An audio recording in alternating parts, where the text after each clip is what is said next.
Good morning, good afternoon, good evening to everyone, wherever you are in the world. Yeah, welcome to another episode of the Round Letter Podcast. Today we are going to be discussing the last UEFA Europa League finals. As we know, it was between Manchester United and Tottenham. And Tottenham scrapped out a 1-0 lead to win their first trophy since 2008. So we're going to be discussing that, all the nitty-gritties of the game, and we have some wonderful panelists here with me today. We have Dami, and we have Aminu, we have Jumong, we have Wakawa, and we have Tosin. So we all remember the games. I'm sure everyone watched the game here. Tottenham United side of the game, very, very, very exciting, if you ask me, for the first 5, 10 minutes. But generally, the game was a letdown for a final, if we can say that. Bit lackluster and lacked some cutting edge. And there was a very lucky goal from own goal actually by Luke Shaw, deflected off Johnson to Luke Shaw, and that got its way to the back of the net. So I'm going to start by asking my panelists here. I'll start with Dami. Would you say that the better team won on the line? Well, first, I must say big congratulations to Tottenham Hotspur, the current champions of the Europa League. Kudos to them. I would say the better team won because they defended properly and they were very compact. Because Man U were not exceptional on the night. They were both below par, but then again, in the land of the blind, a one-eyed man is king. So Tottenham goes as the king of the night. So yes, I would say the better team won. Forget whatever the stats have to say. Yeah, to me, the better team won. Okay, that's fantastic. Yeah, I think I agree with you. I think you can play defensively, and if that's your strategy, and you win a game, then that's it. At the end of the day, you don't play well in a final, but you win a final, and that's what Big Ange did yesterday. Coming to Amino, would you say Tottenham winning was Ange's tactical genius? Because we saw him switch it up a bit by going defensive, especially after he scored his goal. Or would you say it was just a poor performance by United? Okay, so congratulations to sports fans. I think that's been a long time coming. Happy to see you guys win a trophy after 17 years, and happy to have commenced the next 20-year trophy cycle for Spurs. Now, in terms of my analysis of the game, I think it was simply a case of one team setting out to win and doing what they needed to win. And I think Spurs had a full grasp of the importance of the occasion and did what they had to do and did not bother themselves with frivolities. Tactical genius. Well, I think the objectives of winning final or going to a final is to win. Whoever wins it had the best tactics, in my opinion. And it was clear from the game that, in as much as people might target as being defensive, I saw a case of controlling a game defensively, limiting the space for Manchester United. They were allowed to play with the ball in the less dangerous areas of the pitch, and I think it was actually a comfortable win for Spurs. They hardly had to go into their so-called second gear that doesn't exist to win the game. It was a good performance for Spurs, well deserved. Yeah, and for the Manchester United manager, I think it was a very terrible performance. I think he's to blame for the poor performance of the team. He was never able to motivate the team across the whole 90 minutes to go for that win. So kudos to Postecoglou. It was a very good performance. So I'll come to Tosin here. Based on yesterday's performance, we know how crucial trophies are in the city for every football team season. And would you say this is the start? This is the turning point for Tottenham Hotspurs, and or would you say it is a start of decline to the United team as a whole? We've seen some decline, but would you say this is a major setback for them? And would you also say it's a turning point for Tottenham? Well, good evening, everybody. I feel that this is not a turning point for Tottenham Hotspur. Neither is there any positive to take out of the game for Manchester United. As a diehard Manchester United fan, I was very, very, very disappointed with the game. I had high hopes for the game. I thought Ruben would come up with something different, but his tactics at the night, everything that he had to do that day yesterday was terrible. The players did not turn up. There was nothing to write home about the game, and it was very, very disappointing. I don't think Tottenham will do anything. Nothing new is going to come out of them next season. I think Ange won't even get to December next season and he'll get sacked because I don't see anything they're going to do differently next year. But for Man U, I don't know. It's terrible for us. It's a very bad end to the season for us. I feel so sad. I feel so sad. I feel that this was the opportunity for us to rebuild because getting the right players in would have been easier getting Champions League football. But like this is just going to be very, very hard. And I'm not seeing any light at the end of this tunnel. That's just the truth. Just very sad. And I feel Tottenham will still go down and Okay. Man U, I don't know. I'm not seeing any hope there. Okay. Okay, this is that interesting. So your network was a bit spotty, but I think we got the message. The fact that you are a United fan and you're really, really disturbed, and you were disappointed in the results of yesterday's final. Now I just saw an interesting stat that Man United have lost about 20 games this season. Let me just check. Yeah. Yeah, 20 games this season. That would be a lot. 20. 20 games this season, and this is the most since they were last relegated, which was the 1973, 1974 season. 1973. Now, I would say there've been two phases to Manchester United's decline. The first is when Ferguson left, and the second is when Ineos took over. Now, I would ask Dami here. I'll come back to Dami here. How concerning is this for United fans and management? Because let's not forget that United fans they still talk like they are are still a big club. I don't think they've been a big club in the last 15 years. So how concerning is it for fans and management? The first thing first, I think Man U fans need to realize that they're just being delusional. They've not realized their state already. I remember back then when Arsenal finished, I think we finished eighth, when Arsenal finished eighth, and they said, Mm. we're no more a big club. You know, we're no more part of the big six. They even put Leicester as part of the big six. And this was us finishing eighth in Ateta's first full season. Now, Man U is finishing, likely, they're supposedly 16th now on 39 points. Their last match is against Aston Villa. And we know there's no way in hell or on earth they're going to get a point there. And if Tottenham takes this boost that they are in based on the one Europa and they might be in high spirit and they get to win their next match, they're likely to go over Man U on the table and leapfrog them to 16th and Man U drops to 17th. There's no way on earth you can call yourself a big club and you finish the season 17th. It doesn't happen. You're going to Mm. finish with 39 points. On a good day, if people relegate to 39 points. So if Ipswich, Leicester, and Sheffield brought their game by now, maybe we should have been having running for relegation battle on the last day, and we'll be switching channels. We'll be saying, "Oh, is Man U about to drop?"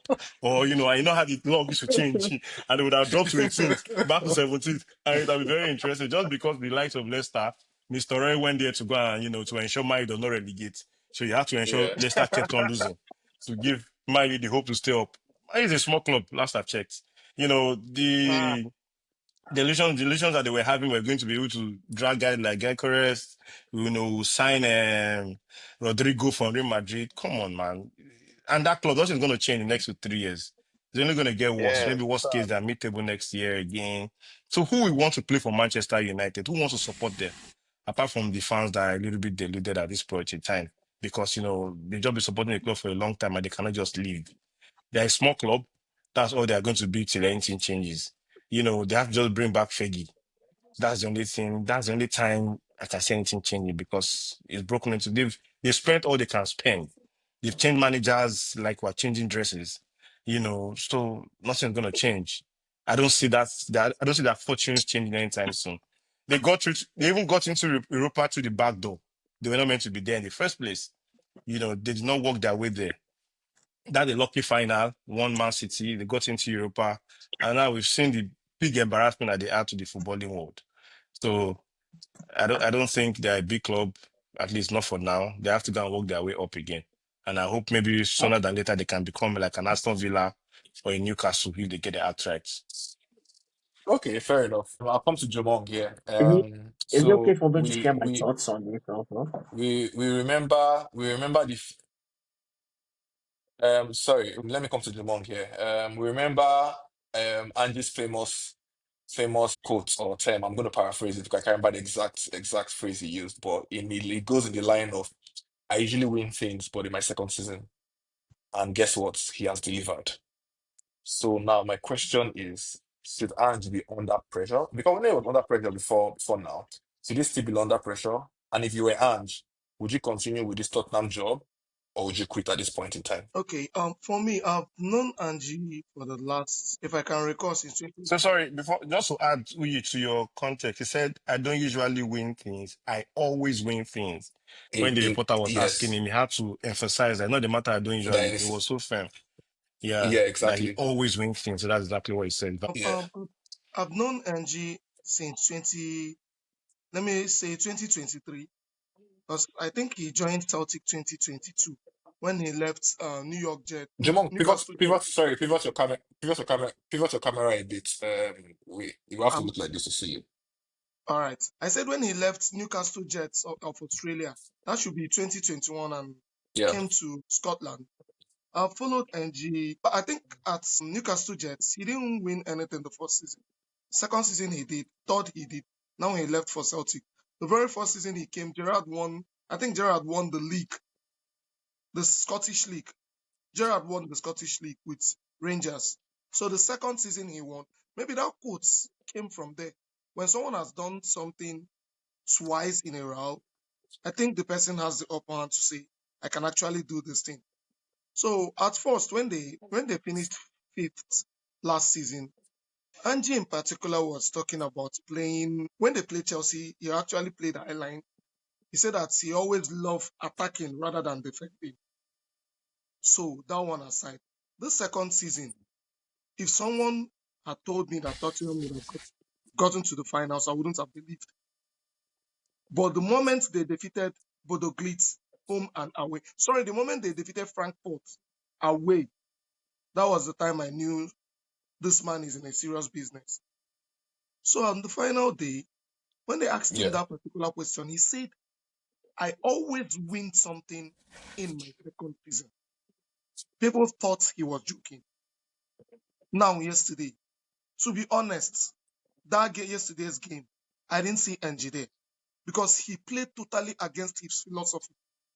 This is a man that always criticizes when people complain about ref being siding them, about people defending, not attacking. Angie was repeating that. So this season, he knew, should I say he was humbled? He knew things. Finishing 17 is nothing to write home about. And definitely Dan Levy would have sacked him. If Man U would have won that cup yesterday, Dan Levy would have sacked him. But for me, if I'm to Yeah. be Angie, I'll just say, when this thing was going bad, were they both supporting me? Do they believe that this kind of thing would happen? He has to calculate his both sides. If he believes that the board would have sacked him if he didn't win that Europa League, if I were to be him, I would walk. But if the board had sided him Okay. from Okay. the onset, he would stay. I think that this Tottenham, Mm. this sport team is not it. He needs to add some things and remove some. That's just my thoughts on that. Okay.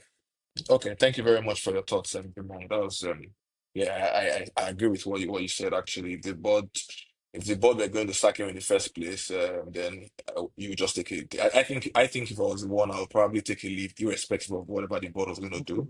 because he Of leaves course. this job right now. He has better offers than he leaves in 3 months, and Yes. they are still crap. Lots So of I'm going them to are. come to yeah, is Wakawa still with us? Okay, so I'm going to come to Aminu. Since Wakawa, it looks like Wakawa it's been logged off. I'm going to come to Aminu here. We look at Arsenal and we say, oh, Arsenal need like a serious striker to become like real like championship team, a championship team. We look at what they call it. We look at Man City. We know what they need. De Bruyne is leaving. You look at different teams. You sort of know what. You look at Chelsea. You know what they need.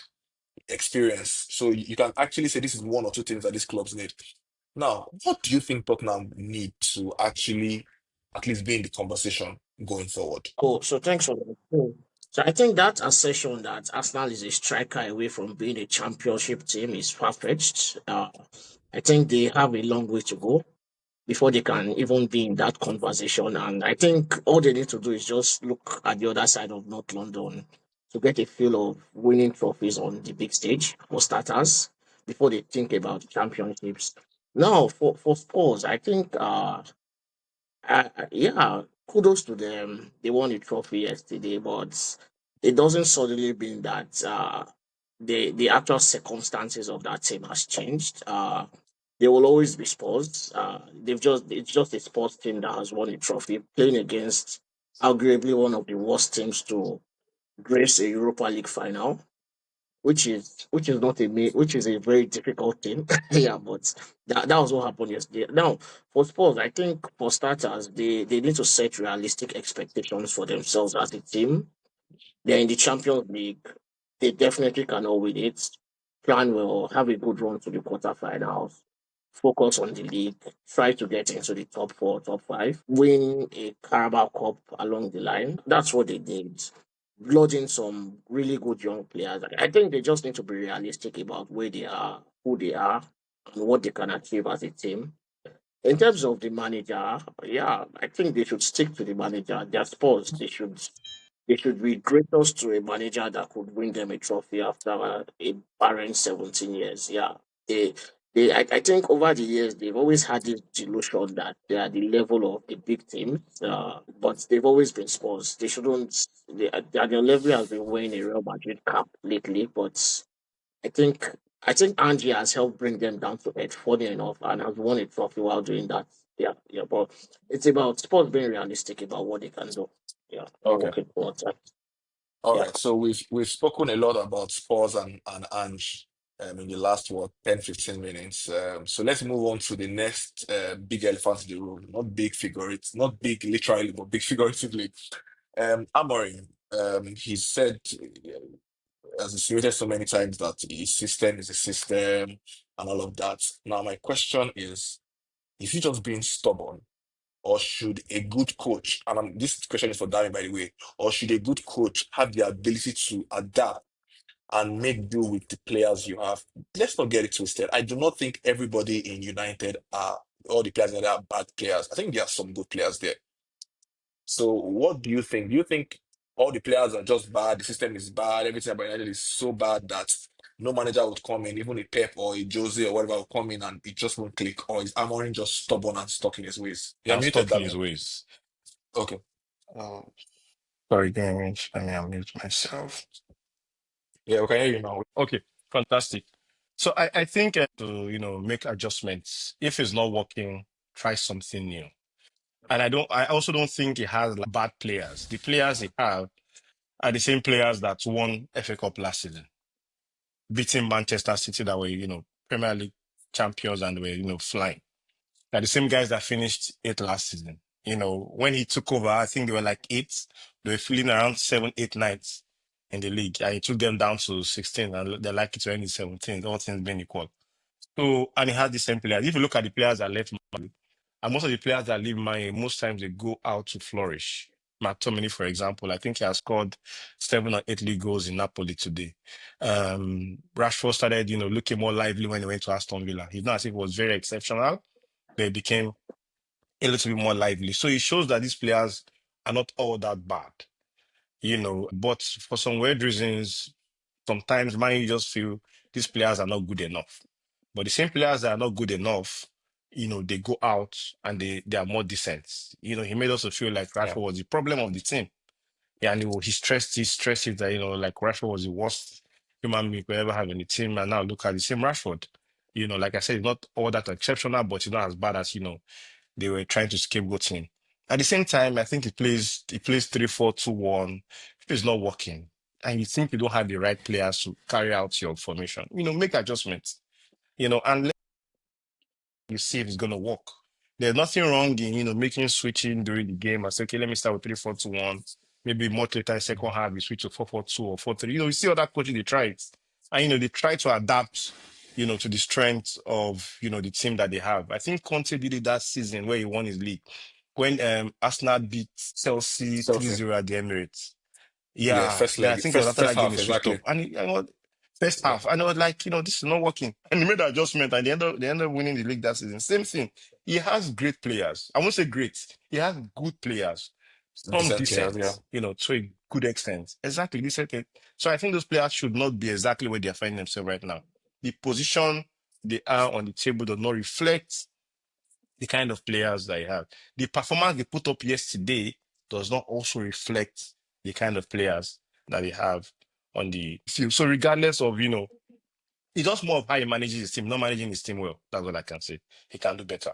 So we are approaching the end of this podcast. So I'm going to sort of round up with this. I'm going to ask everybody a question. I think the same question. So do you think clearly next season Man United are not going to be playing any European football, be it Conference League, Europa League, or Champions League? Nothing.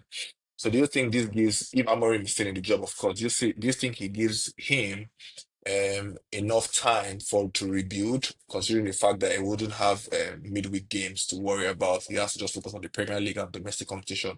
So I come back to Dami here for this. Just to keep it short and sweet, please. Okay, I think one thing I was hoping to hear, but I think I will start from that is the first thing first. The first question I will ask myself as a football fan and not watching good football, and I also ask on behalf of my U fans, should Amorim keep his job? The answer is no. First things first. He should have been sacked last night after the final. If Yes, I Man agree. U wants to be that big club that they think that they are, even if they're living in a different world of their own, Amorim is not that guy to take it forward. Because first things first, I don't think world-class players want to come to Man U. Meaning that the kind of players that Amorim needs to execute his tactics, he can't get them. If you are Gyökeres today, I want to play Champions League. You saw how Tottenham were celebrating yesterday. They want to play that Champions League song. Nobody wants to come and start, saying, is it going to work or not going to work? And I'll be tied down, to long-term contract. I don't know what my future is going to be like. Yeah, Osimhen will not want to come and play. He has missed Champions League once. They don't want to miss the a second time. Top players will struggle to come to the club. So how do you want to function? You need a coach that can use minimum resources and get the best out of the players. I really hope coach like Conte, can be in the market. Maybe Conte can come there and do some magic. We've seen him use, players that are not all that top qualities that are getting to the end of their career, like he's probably doing at Napoli, and he tries to get the best out of them. yeah, So I don't think they should even be there next season. So we should not be talking about how he's going to perform, he's not going to play. He should, pack up his bag, he get a better coach that can bring out the best, and that is very flexible and easily adapt to the pace of Premier League. Yeah. yeah. So I mean, the same question to you. So Dami has already said that he thinks Amorim should be sacked. In fact, he should have been sacked yesterday, and I agree. I agree really. I think he's done. I stand to be corrected, by the way. I think he's done worse than Ten Hag this season. That's how bad he's been. He's been so terrible. It, He's not it, won any big club, any club above, any club that's staying in the Premier League for next season. This year, he's not won them. So it's. Mr. Ra would have done a better job. I agree with you. Mr. Ra I would agree have with done a you. better job at Man U. So yes, now so the question to you, Aminu, is whoever is Man United's coach next season, do you think the fact that they're not playing Champions League football is going to come as a blessing in disguise? Or do you think it's actually really, really bad? What are your thoughts really? Do you think it gives them enough time to rebuild or what do you yes, think? so I think it's need to put a lot of things into perspective. We And can't hear you if I you're mean, not we with can't this, hear Newton. yeah. can you hear me? Yes, so I think we need to put a lot of things into perspective. I think there's this false narrative going around that we have a very No, I still can't hear competent you. team of players. Can you So hear me we now? still can't hear you, Aminu. So Can you hear me? yeah, we can hear you now. Perfect. Yeah, so I think I need to first of all debunk this false narrative that Manu has a fantastic squad littered with players. You can't keep trying to get the same results from the same group of players for the last 5, 10 years that have clearly failed at demonstrating that they are that level to compete for major honors. Now, in terms of, yeah, they always frame the fact that we don't have European competition as being indicative of the fact that we'd have more time to train and get to understand our tactics. But we need to remember that the Premier League is an intense league. The football is at the highest level globally, and also would that time off be enough? Well, I don't think so. You still need to get your football fundamentals right, have the right players, have the right Yeah. tactics. It doesn't matter if you rest for 10 weeks or 2 weeks before within each game. Those fundamentals have to be right. Right players, right tactics, right attitude and culture within the team. That's what we need. That's what matters. Yeah, and I think this summer is very key. Like I'm closely watching the outgoings in at Old Trafford and the incomings. I don't think we would have problem attracting the best. We might not get the Rodrigos, but definitely there are a lot of competent players that would want to play for Manchester United. To be fair, we can afford to pay top dollar wages.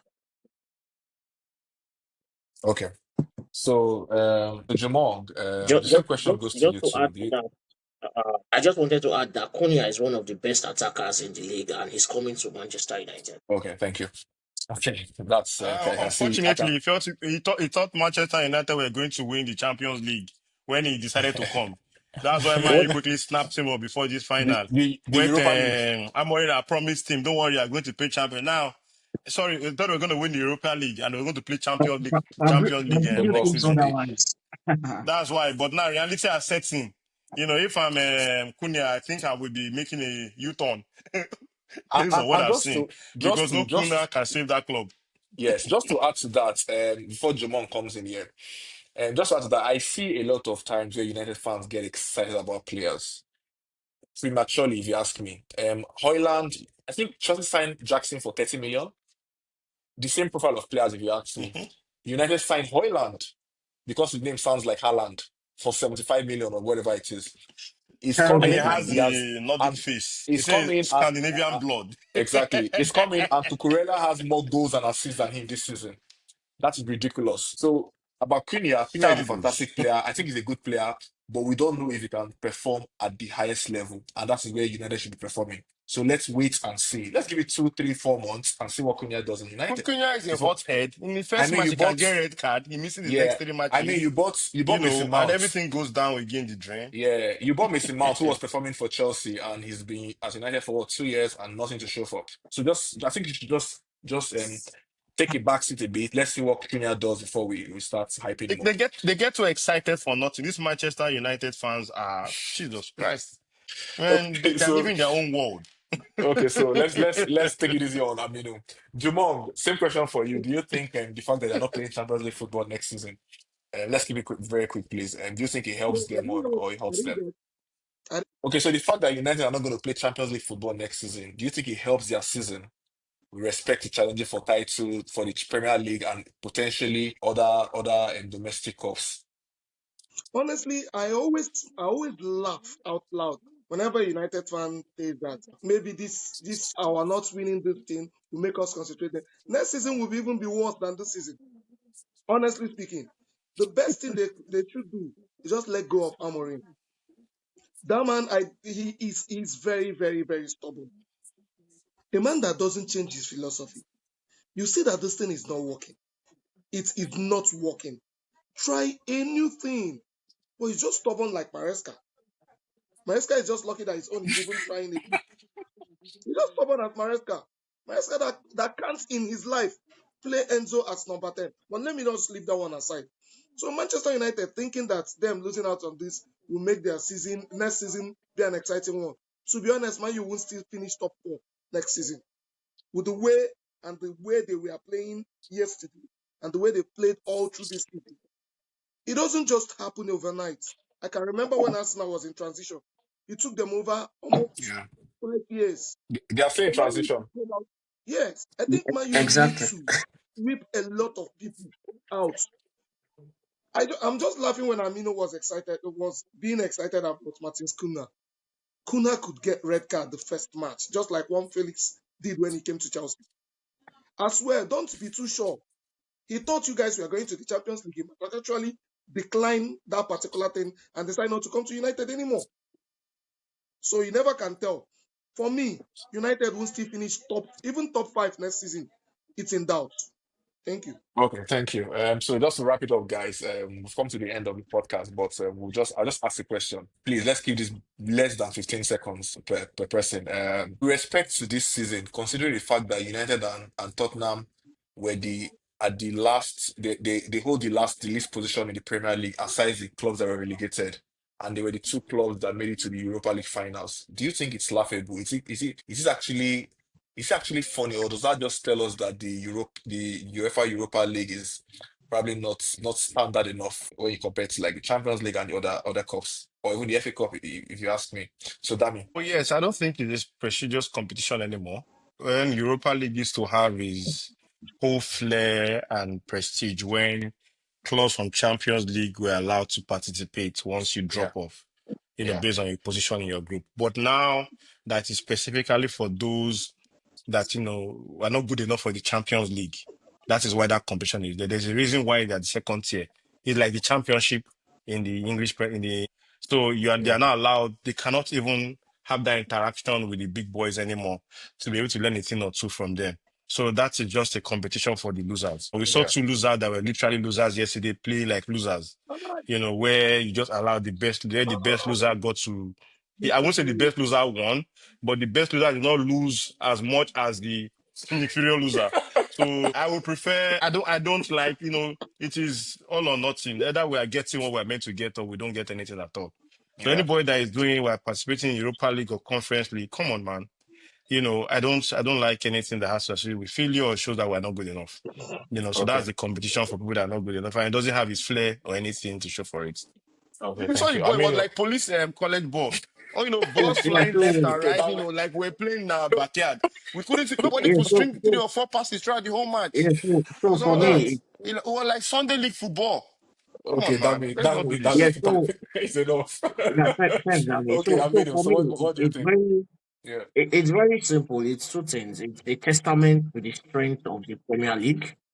And secondly, I agree with Dami. The fact that the losers in the Champions League no longer join the Europa League has significantly reduced the amount of quality in the team. Like it's Yeah. almost like being in the Conference League, just miles better than being in the Conference League, like some teams in London. Yes, so yeah, that's it basically. Yeah, That have I won two think the Champions Conference League, by League the should be way. scrapped. That have won two Champions Yeah, League, by the I way. think the We don't Conference we League. don't care. Nottingham Forest has two Champions League. We don't care. We're looking at Premier League. It's either you're in But Conference League or in last I Conference checked, League. There's a you are reason not, why not people can't gather and talk about Conference League on podcasts. Because most of the clubs in Champions League, we don't know them, and we're not willing to do research. We can't put both men together and gather a podcast and talk about Conference League. Come on, man. I'll be able to talk about the football that happens every Friday in my backyard. Is the Conference League televised? No, it's not. We listen on That's what is radio. like I the think most televised. biggest time radio and trophy live of Europe. score. We're not talking Conference League again, guys. We're talking about the Europa League final. Thank you. Jumong, please, on to you. But for me, I will just go totally opposite of what they are saying. I think the Europa League Oh. without the Champions League losers dropping, I think it's more better now. You can't just play Champions League and you dropped from there like the third place team and you come to join another tournament that people started earlier before you. That's not fair. For me, that is not fair. The last people that won the champion, should I say that should be 2022? Was it not Frankfurt? They never dropped. They beat Barcelona. They beat so many big teams that dropped from Champions League. I think this model of if you start your Europa League, you end your Europa League. If you start your Champions League, once you are out, you are out. I think that's the best way. If I'm giving any kudos, I'm giving it to UEFA. I'm not lying. And secondly, for people thinking that conference league, yes, it's not an elite league, yes. But I think being in a conference league is much better. It exposes your players. It's Much good for teams will see the tourism. players. Better teams will see the players. Unlike you being Okay. Okay, look we at are not Premier okay. It's League. okay. We're not talking Conference League. It's very good Let's for move on from tourism. Conference League. Plenty Let's matches move on on from Jumong, TV. Conference don't League. start what you can't finish. Okay, There are some things that you should not try to defend. What so is bad is bad. Yes, okay, Premier League, plenty matches in a season. It gentlemen, helps to expand on gentlemen. geography, Okay, your knowledge of we've geography. okay. So I think this marks the end of today's podcast.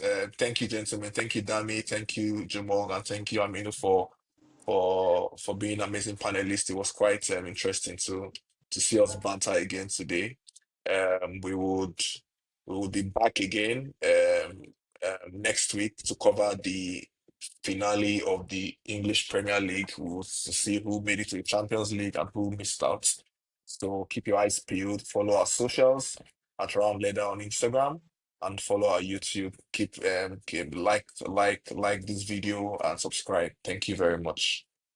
Bye Thank you bye. very much. Thank you. Thank you. Bye. Don't drop, don't drop, don't drop, don't Don't drop, drop don't that. drop, don't drop. Where's Taj? Oh, Tad needs to cut us out. Yeah, he needs to. Yeah. Is anybody reaching out for him? Did Dami drop?